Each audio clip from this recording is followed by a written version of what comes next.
저는 김순희입니다. 올해 61세, 아니, 이제는 이혼한 지 6개월이 지났으니 그냥 혼자 사는 61세 여자라고 해야겠네요.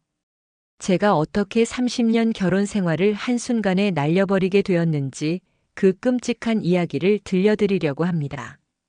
1년 전만 해도 저는 평범한 가정주부였어요. 남편 정수철은 63세로 작은 회사에서 일하다 퇴직한 지 2년 정도 됐고 저는 전업주부로 30년을 살아왔습니다. 아들, 딸은 각각 결혼해서 독립했고 가끔 명절이나 생일 때 얼굴 보는 게 전부였어요. 남편이 퇴직하고 나서 집에 있는 시간이 늘어나니까 오히려 더 답답해졌어요. 예전에는 남편이 회사에 가 있는 동안 혼자만의 시간이라도 있었는데 이제는 24시간 집에서 마주보고 있으니까 숨이 막힐 것 같더라고요. 그리고 솔직히 말하면 남편과 저는 이미 20년 전부터 잠자리를 분리했어요. 처음에는 아이들이 크면서 자연스럽게 각방을 쓰게 됐는데 어느새 부부 사이에 그런 관계도 완전히 사라졌죠. 같은 집에 사는 남남이나 다름없었어요. 매일 똑같은 일상이 반복됐어요. 아침에 일어나서 남편 아침 차려주고 설거지하고 빨래하고 청소하고 점심때가 되면 또 밥 해주고 저녁에도 마찬가지. 드라마나 보면서 시간을 때우다가 잠들기를 반복하는 무의미한 하루하루였죠. 이렇게 살다가 죽는 건가 하는 생각이 매일같이 들었어요. 특히 거울을 볼 때면 더욱 그랬죠. 언제부터인가 남편은 저를 여자로 보지 않았어요. 그냥 집안일 하는 기계 정도로만 여기는 것 같았고요.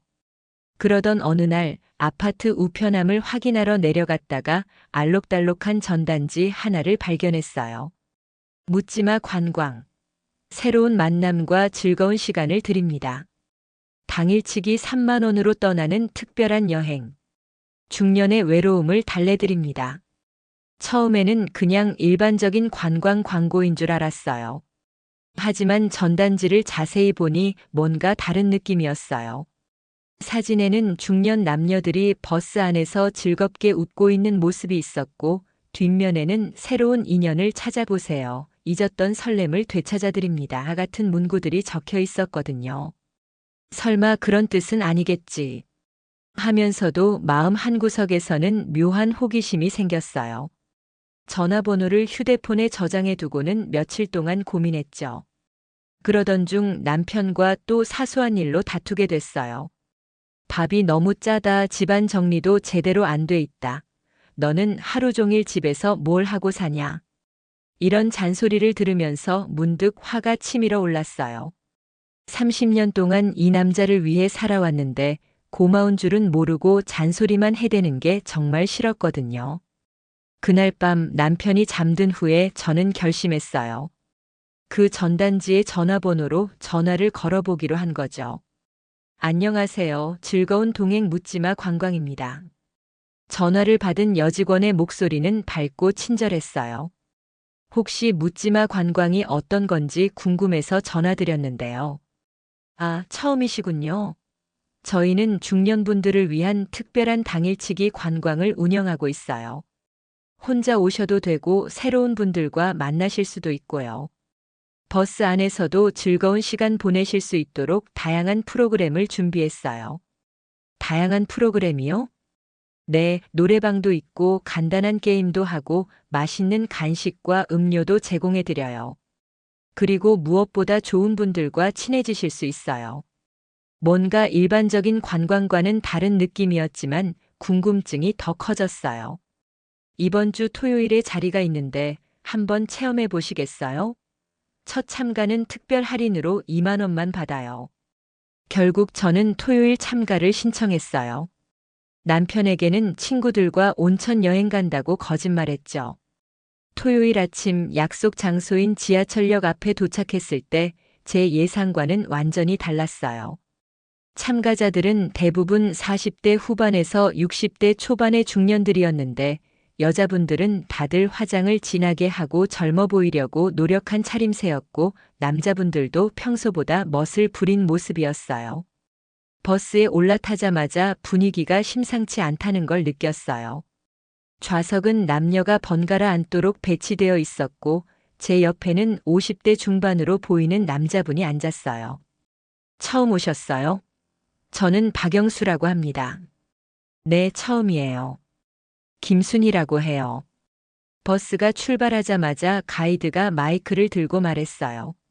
자, 오늘 오신 모든 분들 환영합니다.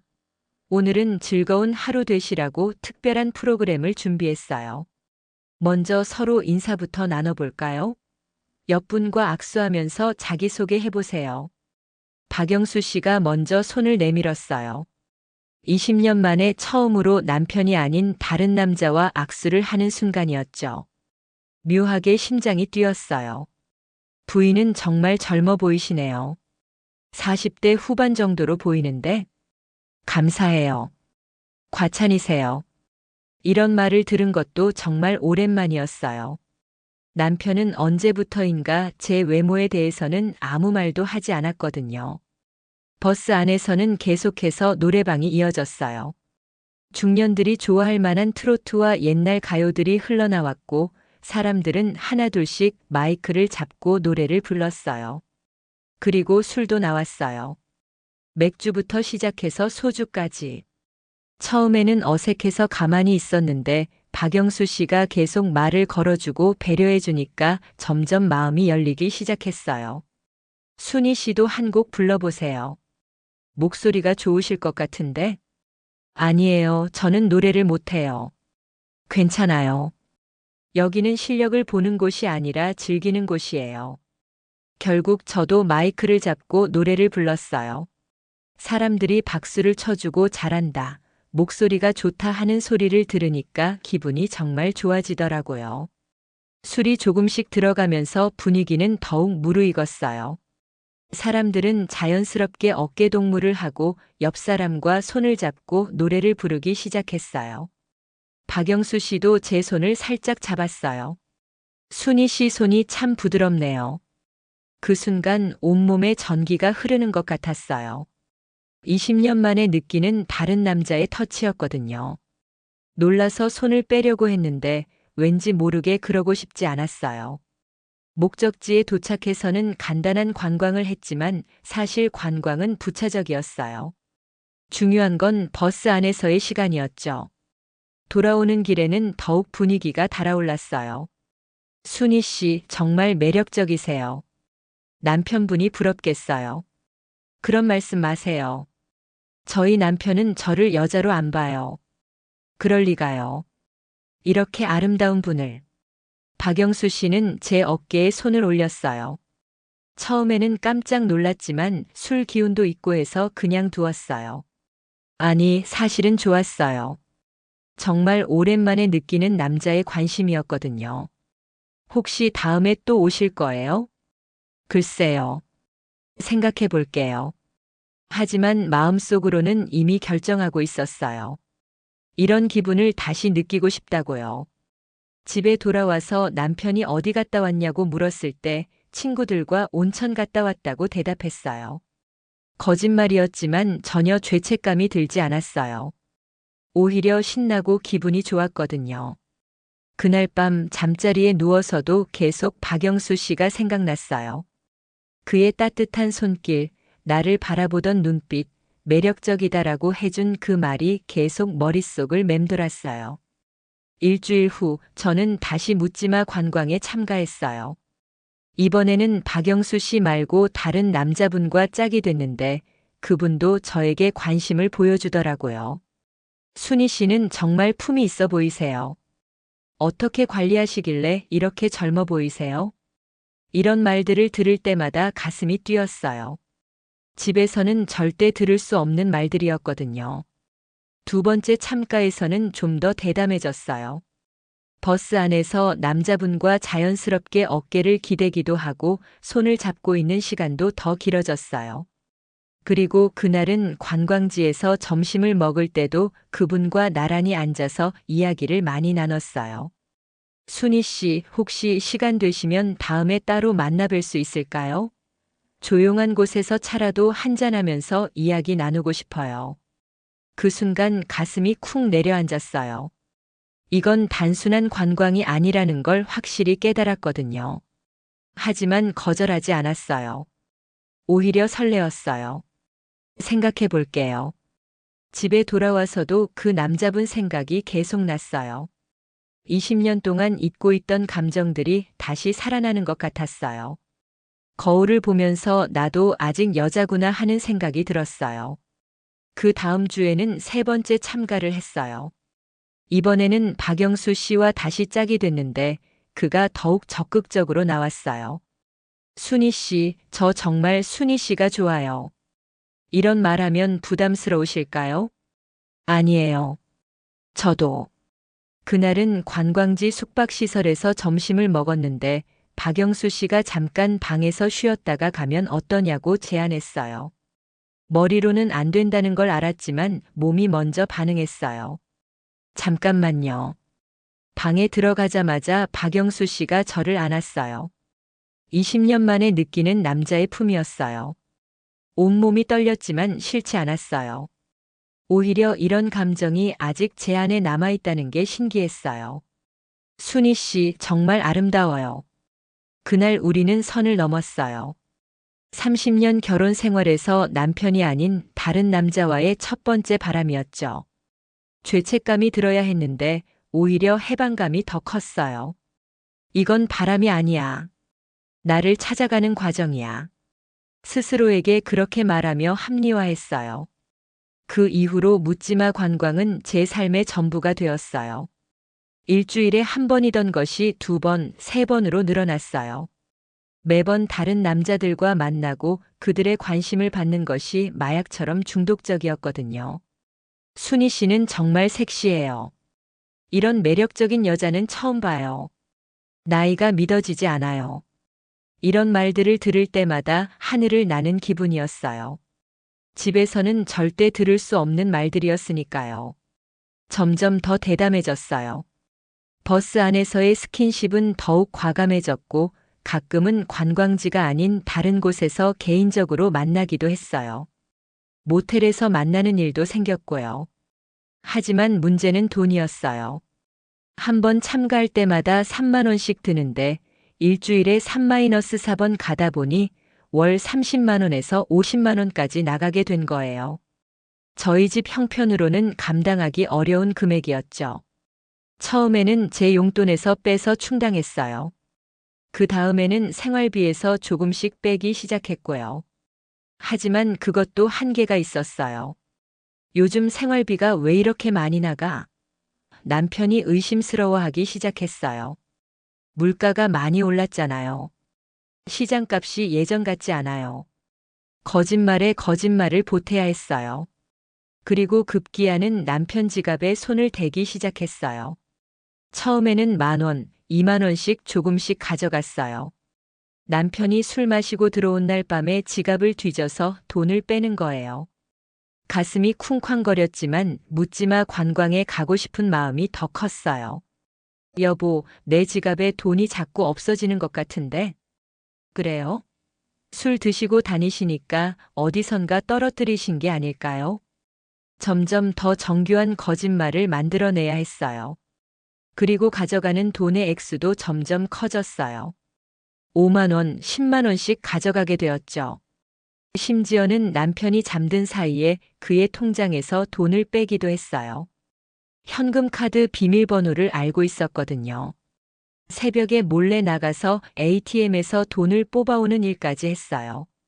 이건 잠깐 빌리는 거야. 나중에 갚으면 돼. 스스로를 속이며 그렇게 살았어요. 묻지마 관광 없는 날은 정말 우울했어요. 집에서 남편과 마주보고 있으면 답답하고 짜증이 났어요. 그곳에서는 여러 남자들이 저를 여자로 봐주고 관심을 보여주는데 집에서는 그냥 밥하는 기계 취급만 받으니까요. 당신은 정말 재미없어. 남편에게 그런 말을 하기도 했어요. 예전 같으면 상상도 못했을 말이었죠. 갑자기 왜 그래? 요즘 이상해졌어. 남편이 의심하기 시작했지만 저는 이미 그 세계에 너무 깊이 빠져 있었어요. 그러던 어느 날 정말 끔찍한 일이 일어났어요. 평소처럼 묻지마 관광에 참가해서 관광지 앞에서 박영수 씨와 포옹을 하고 있었는데 갑자기 뒤에서 익숙한 목소리가 들려온 거예요. 순이야, 너 지금 뭐 하는 거야? 돌아보니 남편이 서 있었어요. 얼굴이 새파래진 채로 저를 바라보고 있었죠. 여보? 당신이 그 여자야? 내 아내가? 순간 머릿속이 하얘졌어요. 어떻게 남편이 여기에 있을까? 나중에 알고 보니 제가 자꾸 외출을 하니까 의심스러워서 뒤를 밟아온 거였어요. 이게 뭐야? 이게 친구들과 온천 여행이야? 여보, 이건. 변명할 말이 없었어요. 완전히 들킨 상황이었거든요. 30년을 같이 살았는데 내 아내가 이런 짓을 하고 다녔어? 남편의 목소리가 떨리고 있었어요. 분노와 배신감이 섞인 목소리였죠. 당신이 날 여자로 안 봐서 그런 거야. 저도 모르게 소리를 질렀어요. 그동안 쌓였던 불만이 한꺼번에 터져 나온 거죠. 여자로 안 본다고. 그래서 이런 곳에서 이런 짓을 해? 주변 사람들이 모두 쳐다보기 시작했어요. 박영수 씨는 황급히 자리를 피했고 다른 참가자들도 어쩔 줄 몰라 했어요. 집에 가자. 집에 가서 이야기하자. 남편이 제 팔을 붙잡고 끌었어요. 30년 결혼 생활에서 이렇게 큰 소리로 싸운 적은 없었어요. 집에 도착하자마자 폭풍 같은 싸움이 시작됐어요. 도대체 언제부터 이런 짓을 했어? 6개월 정도 됐어요. 6개월 동안 나를 속이고 그런 곳을 다녔다고. 당신이 저를 여자로 봐줬다면 그런 곳에 갈 이유가 있었겠어요? 그래도 이건 아니잖아. 바람을 피웠잖아. 바람이 아니에요. 나를 찾아가는 과정이었어요.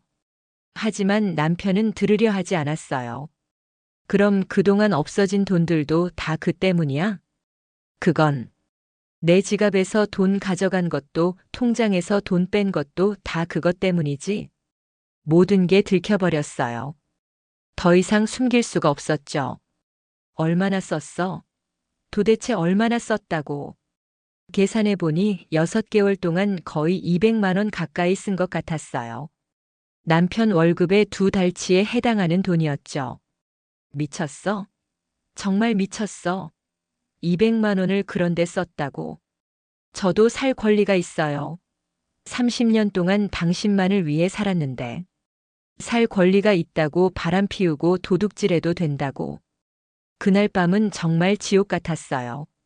남편은 계속 화를 내고 저는 제 행동을 정당화하려고 했지만 점점 말이 안 되는 걸 스스로도 알고 있었어요. 다음 날 아침 남편이 차분한 목소리로 말했어요. 이혼하자. 여보, 더 이상 함께 살 수 없어. 30년을 함께 살았지만 이제는 같은 하늘 아래 살고 싶지 않아. 그 순간 모든 게 현실로 다가왔어요. 제가 한 일이 얼마나 큰 잘못이었는지 깨닫기 시작했어요. 한 번만 용서해줘요. 다시는 그런 데 안 가겠어요. 믿을 수 없어. 6개월 동안 나를 속이고 바람 피우고 돈까지 훔쳤는데 어떻게 믿어? 남편의 마음은 이미 돌아설 수 없을 정도로 단단해져 있었어요. 그 다음 주부터 이혼 절차가 시작됐어요. 남편은 변호사를 선임했고 저도 어쩔 수 없이 변호사를 구해야 했어요. 가장 충격적인 건 아이들의 반응이었어요. 엄마, 정말 그런 일을 하셨어요? 아들이 믿을 수 없다는 표정으로 물었어요. 엄마가 그런 분이었어요? 저희가 모르는 사이에? 딸도 마찬가지였어요. 미안해. 엄마가 잘못했어. 미안하다고 되는 문제가 아니에요. 엄마 때문에 아빠가 얼마나 상처받으셨는지 알아요? 아이들도 아버지 편을 들었어요. 당연한 일이었죠. 저는 가정을 파괴한 장본인이었으니까요. 이혼 서류에 도장을 찍던 날이 가장 충격적이었어요. 변호사 사무실에 앉아서 서류를 보는데 갑자기 정신이 번쩍 들더라고요. 30년이 이렇게 끝나는구나. 그동안은 마치 꿈을 꾸는 것 같았어요.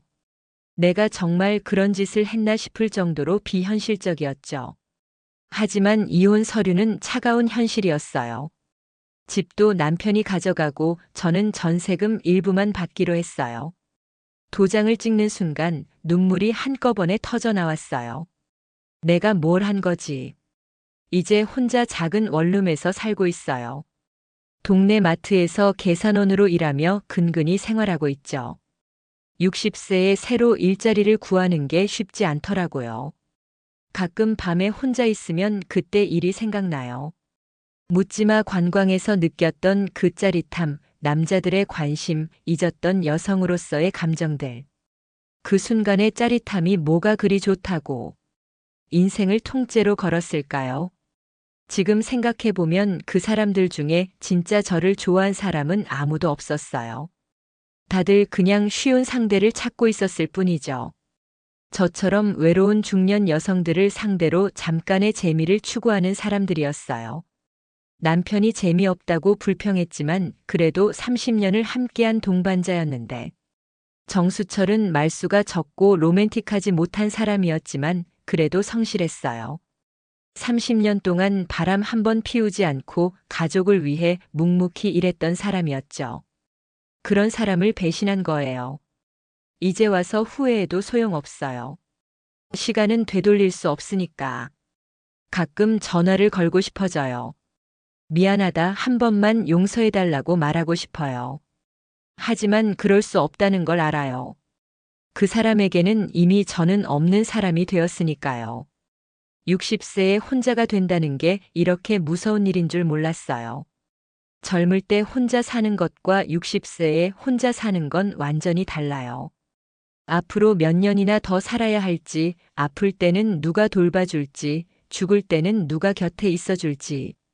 아이들도 명절에나 안부 전화 한 통 하는 게 전부예요. 손자, 손녀들도 할머니가 그런 일을 했다는 걸 알고 있어서 저를 피해요. 한순간에 미친 선택이 남은 인생을 지옥으로 만들었어요. 여러분, 제발 저 같은 실수는 하지 마세요. 아무리 일상이 지루하고 남편이 재미없고 외로워도 그런 곳에는 절대 가지 마세요. 순간의 짜릿함 때문에 평생을 망칠 수는 없어요. 지금은 매일 후회하며 살고 있어요. 그날 벌어먹고 사는 것도 힘들고 혼자 늙어가는 것도 무섭고 무엇보다 잃어버린 가족을 생각하면 가슴이 미어져요. 그래도 그때는 살아있는 느낌이었어요. 이런 말을 하면 안 되는 거 알지만 솔직히 그 순간만큼은 정말 살아있다는 느낌이었어요. 20년 만에 느낀 설렘과 여성으로서의 자존감이었죠. 하지만 그 대가가 너무 컸어요. 너무나도. 지금 이 이야기를 하는 이유는 혹시 저처럼 무료한 일상에 지쳐있는 중년 여성분들께 경고하고 싶어서예요. 외로워도 남편이 저를 여자로 안 봐줘도 일상이 재미없어도 그런 선택만은 하지 마세요. 순간의 쾌락이 인생 전체를 망칠 수 있어요. 저는 이제 돌이킬 수 없어요. 하지만 여러분은 아직 늦지 않았어요. 가끔 TV에서 행복한 노부부를 보면 너무 부러워요. 손잡고 공원을 산책하고 함께 밥 먹고 서로를 걱정하는 그런 모습들. 그게 제가 포기한 것들이에요. 짜릿한 하룻밤을 위해 평생의 동반자를 잃었어요. 이야기가 재미있으셨나요? 좋아요와 구독으로 응원해 주시면 더 많은 현실적인 이야기로 찾아뵙겠습니다. 여러분의 작은 관심이 저에게는 큰 힘이 됩니다. 감사합니다.